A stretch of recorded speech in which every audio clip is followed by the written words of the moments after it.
911, what's your emergency? I called a little bit ago. The deputy sheriff saying I found out my granddaughter has been taken. She has been missing for a month. Her mother finally admitted that she's been missing. Okay, what is here now? Okay, what is the address that you're calling from? We're talking about a 3-year-old little girl. My daughter finally admitted that the baby's in the store. I need to find her. Your daughter admitted that the baby is where? But the babysitter took her months ago that my daughter's been looking for. I told you my daughter was missing for a month. I just found her today, but I can't find my granddaughter. And she just admitted to me that she's been trying to find her herself. There's something wrong. I found my daughter's car today, and it sounds like there's been a dead body in the damn car. These chilling 911 calls cannot be discounted. You heard the voice of Cindy Anthony, the grandmother, hysterical when she learns her granddaughter is missing. I want to go back to Natisha Lance standing by there outside the Anthony home. Can you tell us about the dive teams now involved in the search for Caylee? According to a new report today, Nancy, a dive team is going to join the search for Caylee.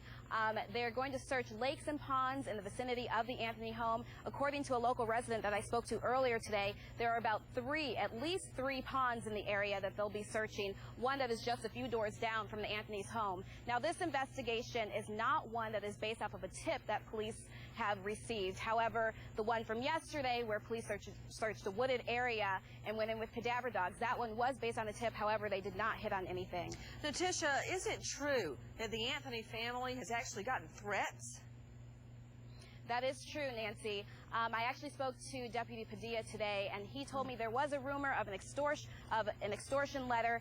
However, they were able to track that letter down to Thailand, and it was nothing to it. It was a bogus letter. He said, unfortunately, when a case gets this big in size, that occasionally some of these things slip through the cracks and they get some bogus letters. So there's not a serious or legitimate threat, but the family was threatened.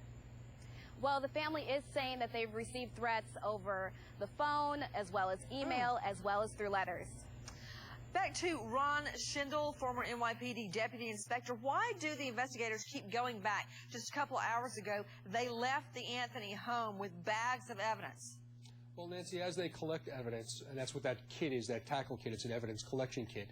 As they go in and get evidence, they're finding that some of the evidence links them to one theory or another. The evidence that they keep collecting is actually just leading them down a path, and they realize now they have to maybe make adjustments in what they're looking for, and maybe look for additional evidence that'll support another theory. So the more they learn suggests to them different things they need to be searching for, things they need to try to obtain from the home. To Ernie Allen with the president of National Center of Missing and Exploited Children.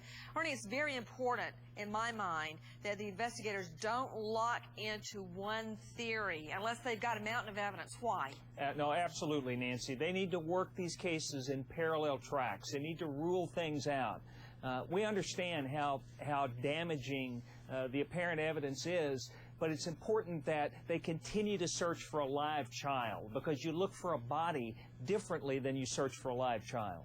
Everybody, the tip line, 1-800-423-TIPS. You see it on your screen there along with a photo of little Caylee. I'm just telling you, Mark Williams of WNDB, if this is true, this theory they're investigating right now, that Casey posed as the mysterious babysitter, if that is true, that's going to blow this case wide open. Do we have any idea whether she may have been disguised when she went to the apartment complex? Not that we know of right now. Again, investigators are remaining tight-lipped when they went to the apartment complex today and when they left. My question is, are there any video cameras at that location? Also, the other thing that could break this case wide open, Nancy, of course, is the DNA results of the DNA testing, which are due back later this week, either Thursday or Friday. And I think that's going to yield a huge wealth of evidence in their search, or in the search either for a live child or for a body in this case. Back to Vince Miller, the Vice President and Chief Technical Officer, joining us from Chromosomal Laboratories. Vince, if Caylee's DNA is found in the trunk, could there be an innocent explanation as to why? Oh, certainly. The point is that she lives there, and so any DNA that might be there could be transferred. She doesn't live in the car trunk, Vince. I'm sorry? She doesn't live in the car trunk.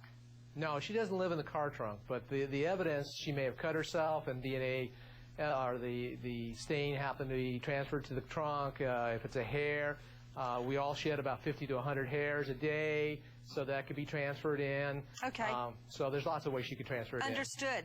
Would you expect to find forensic evidence of the so-called babysitter in any of Kelly's clothing, her bedding, the diaper changing table, anything like that?